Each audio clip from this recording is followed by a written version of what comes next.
Right. Welcome everyone to the first edition of this comic book review video series.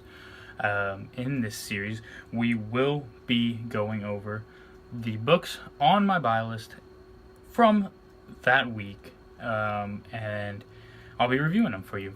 So, this week we will be going over Nightwing number 3 and Descender number 16. So if you haven't read the first 15 issues of Descender, go on and read them before you listen to this, because there will be spoilers. Same for Nightwing, first 2 issues, maybe even Rebirth, if you need to. But if not, just the first 2 issues of the new Nightwing series, and we'll be talking about it, and there will be spoilers. So if you don't want to be spoiled, but you still want to hear the review, read the first 2, and then come back and enjoy. So let's get into it.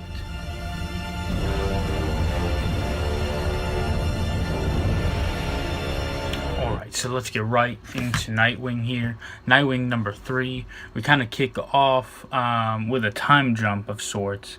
So if you've been reading it, you kind of know that Nightwing is working for the Parliament of Owls in an attempt to kind of expose them, but he's kind of getting into deep. He has to team up with Raptor now because he hasn't done anything bad enough, so they need Raptor to kind of keep him in check. Raptor is a guy who kind of classifies himself as a liberator of assets. In other words, he's a thief. That's the best way to put it. He just steals things, and that can't really be trusted. So we start with this time jump, essentially, where we see Barbara and Dick, and Raptor is standing over a body that's bloody all around it, and Barbara says, "You let a man die, Nightwing," and he's like, "Raptor," and then we jump to the present, where we have Raptor and Nightwing in Norway, and they're ready to kind of infiltrate this guy's home, because he has like blueprints for the kind of, I don't know exactly what it is, but blueprints to a place in Greece where the Parliament is building like this new structure or whatever, and it's gonna kind of help them,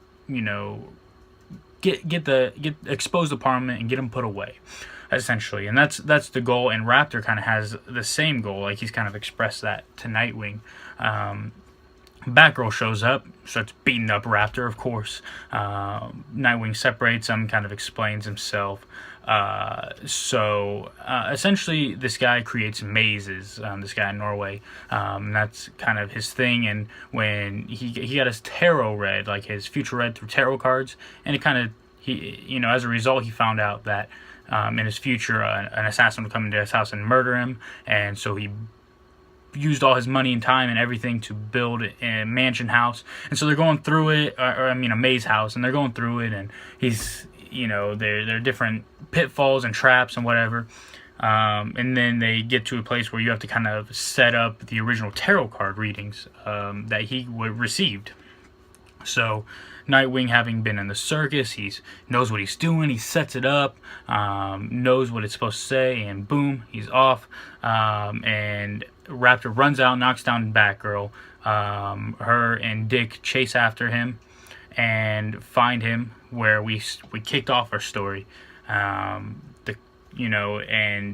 Nightwing just goes ballistic, starts beating on Raptor, and the the Parliament of Owls, as it's called now, are watching him, and they see, they're excited, and they're like, even the Bat family is watching the fall of Nightwing, and they'll reject him because he has one foot in the dark now. And that's kind of where it's gone, is like, Raptor has kind of compared himself to Batman, like one foot in the dark kind of thing, I got your back, but, has told Nightwing everything Batman's taught you is wrong, and I'm kind of going to show you the right way. So Dick kind of learns to trust Raptor until this point. After the Parliament is out of sight, the man gets up. He's not dead, after all. They tricked the Parliament, and he's going to pass over the blueprints to Raptor, and that's that. And then Nightwing and Barbara have a little chat. Barbara's not very happy. She kind of leaves Nightwing, doesn't trust him, doesn't like him. She thinks that he's gone too far. If you read the previous Nightwing series, Grayson would be the series, you know that he was working for Spiral. He pretended he was dead, and that's kind of what he's doing now. Is like he's undercover. He likes this darkness. He likes where his instincts tell him to go, and his instincts go against everything Batman taught him. So he's really kind of like getting along with Raptor almost. And Raptor's kind of funny. He's a real charming guy. Like he introduced himself to Batgirl, and he's like, I'm Raptor, international man of mystery and stealing things. It's quite funny. And he's a lot like Nightwing in some respects. But after Batgirl kind of runs off, Raptor reiterates his point about how, Nightwing used to trust his instincts and how everything Batman taught him was wrong. And so they get in his little copter and go off where do they go? Turkey. They go to Turkey, and pretty much ends with Raptor saying, if the Parliament of Owls is what ails us, Dr. Leviticus is what will set us free. And we see Dr. Leviticus. So they're going to set him free to set them free or whatever. So overall, the story is good. And I think anybody who's a fan of Batman or the Bat Family, Nightwing in particular, should read these stories. You kind of get more of an in-depth kind of look at Nightwing and who he is. And, there are so many ideas of how these characters should be or how they are. And when you start getting into reading their stories or their solo series, you get a great idea of who they are, and it kind of turns your own thoughts on their head. Like, it makes you think critically about who they are as people, and that's the great thing about this form of storytelling, is not everyone remains the same. It's really great that you can look at it. You can look at it one way, but the characters continue to grow. And Dick Grayson is a great example of that, because we saw him as Robin for so many years, and then he became Nightwing, and now he became a Spiral agent, and now he's Nightwing again, and you see this evolution. And even in the first issue, Batman pretty much told him, you got to make your decisions on your own. I can't do it for you anymore. And I think that's great. I think that really solidifies Nightwing as a solo character. He's no longer just Batman's Robin, Worth noting, I love Batgirl, and she's great in this issue all the way through. I like her new look that they remastered in Batgirl number 35 during New 52. I just think it's great. I think that she is great. Her relationship with Dick works really well. I just think that there's so much to their relationship and to Dick Grayson as a character by himself, and I think it's one of the reasons that my fellow nerdy boy Scott loves Nightwing so much. And there's just so much love. I think the time jump is kind of weak. It's trying to lead you astray, and it never pays. Time jumps don't really pay off that way. I think it's weak storytelling. It wasn't necessary. It didn't add anything to the story, but I mean, that's what they chose to do. I think it would have been more, I mean, they ran the same beat twice, essentially, and it didn't add any impact. I think it would have been more impactful if they just would have left it how it was. You don't need that one-page time jump.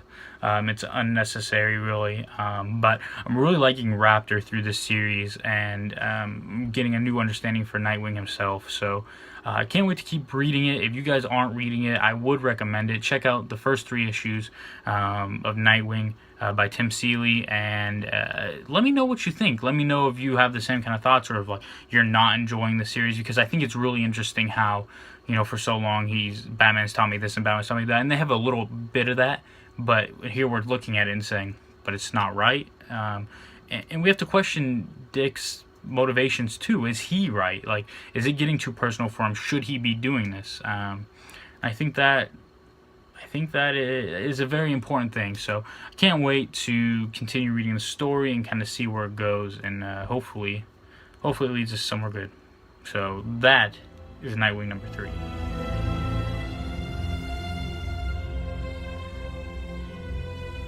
Alright, Descender number 16. There is a reason that Bandit is on the cover of this one. Bandit is the little yappy dog robot thing, who's been kind of like Tim 21's companion. Tim 21, for those of you who haven't read the series and are interested, Tim 21 is the robot human companion. It's a great story.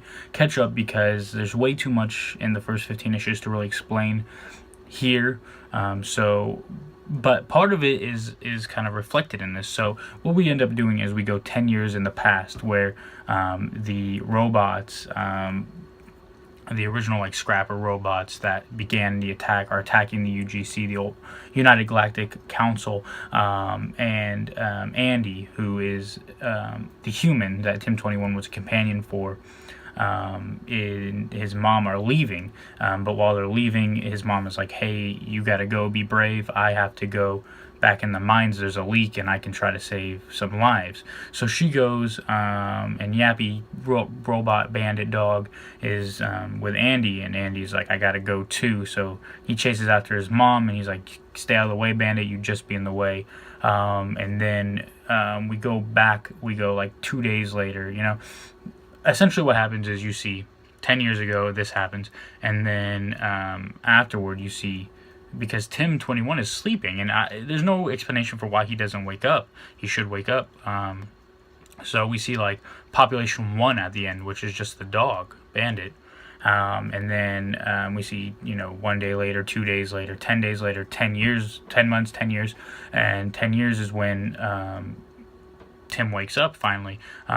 When Bandit's running around, he sees a mouse, he runs into the wall, he's really loud, he's clumsy, little yappy dog robot thing. It's kind of funny, really. And because of that, we see Tim 21 wake up, and that's kind of where we were introduced to the series way back in the first issue. So that was interesting to see. And then we jump forward to where we are now, with Andy as a grown-up, and his old girlfriend, kind of girl Effie, who's now the queen in between or something. I don't know. It's kind of weird. And they're going to use Bandit's he has a companionship with Tim 21, and they're going to use it to track him. So all we see is them kind of arguing a little bit, and then Effie, or the queen between, whatever she wants to be called, sticks this thing in Bandit, and you see where Tim is, his eyes turn red, kind of to be continued from there. So issue went really quick. It's 29 pages, but almost 18 of them, no dialogue whatsoever. It's just you looking at the story of Bandit. I think it's done very well, honestly. If you're not invested really in Bandit, which I haven't really been to this point, it's just a weird kind of yappy dog robot, maybe you wouldn't be too interested, but I think it's been great, and I think this had a lot. This issue had a lot to offer by saying very little. And I'm left with questions like, why didn't Tim 21 ever wake up? While these robots are attacking the UGC, why is this happening? Why did it take him 10 years to wake up? And we know from previous issues that Tim 21's data, like his biological or mechanical makeup, is really what was used to infiltrate and attack the UGC. So it's going to be interesting to see how that kind of works out, and where we go from here. Hopefully Andy will find him. We were led to believe Andy was dead until we found out he wasn't. So I'm really interested in this series, and I know Scott and I reviewed the very first issue together on one of our comic book talk podcasts, and he didn't really like it, and I can see how the story is really slow. It's a lot of stuff going on in the first issue, a lot of exposition, but stick with it, guys. It gets really good. I've thoroughly enjoyed it. I love Tim 21 as a character. I think him and Andy are very similar, and they really work off of one another. Like when you see the flashbacks of Andy and then Tim's life, and this kid's a robot, but they make you care so much for him. He's very human for a robot. And then obviously Dr. Kwan's storyline, and getting into more of that with Tulsa and the UGC and all that stuff, and it gets very interesting. So if you started it and gave up, I would advise you to pick up maybe some trades and read it. If you've come this far, tell me what you think about the series, because I've really enjoyed it. Obviously, I think the characters are interesting for the most part. There are some things that don't interest me in the series, obviously, but I can't wait to see it come to live action. I know they're working on that right now. So when that happens, I will be very excited, and I really can't wait for it, honestly. I think there's a lot of, you have to rely on Tim 21 to be done right, for the series to be successful, Bandit's just a weird little yappy robot dog, but he's like a BB-8 or an R2-D2. Rest in peace, Kenny Baker. I'm really excited to see where the series goes. It doesn't come out, on a good schedule. It's like not very consistent. It's been out for over a year. There's 16 issues. It's like it kind of is monthly, but it's kind of not monthly. Like I really don't know what it is, but I like it. Jeff Lemire has done a great job with this series, and I can't wait to see where it goes. Honestly, I think the flashback was interesting. We kind of already knew that happened. So it wasn't really telling us anything new, but we were seeing it from Bandit's point of view. So that was pretty interesting. And just seeing that Tim didn't wake up. So we'll have to see where this goes and kind of what happens with all of that. But that's the entire review for this week. We're going to try to do this every week. Well, at least I'm going to try to do this every week. Hopefully you'll join me. So subscribe to the YouTube channel, Nerdy Boys Reviews. Subscribe to everything. Follow us on Twitter. Follow us on Instagram. Like us on Facebook, Nerdy Boys Reviews. You know what it is. So I hope you guys enjoy this. Please share your thoughts in the comment section or through Twitter or whatever. I hope to keep doing it. I know we've kind of neglected the comic book side of things, and that's just because I've been behind and Scott hasn't read in a while, and so we're just focusing on the things that are easy for us to catch up on, and the news and all that kind of stuff. So we would love to hear your thoughts and everything, so please let us know. This video will be going up on our YouTube channel, on our website, so you're probably watching it on one of those right now. And you can see all our old videos we used to do, because we started videos instead of podcasts. So if you want to watch those will live forever there too, so enjoy. But that's everything I have for you guys, so I hope you enjoyed this. Have a great night, have a great week, and provide your thoughts. Thanks. Nerdy Boy out.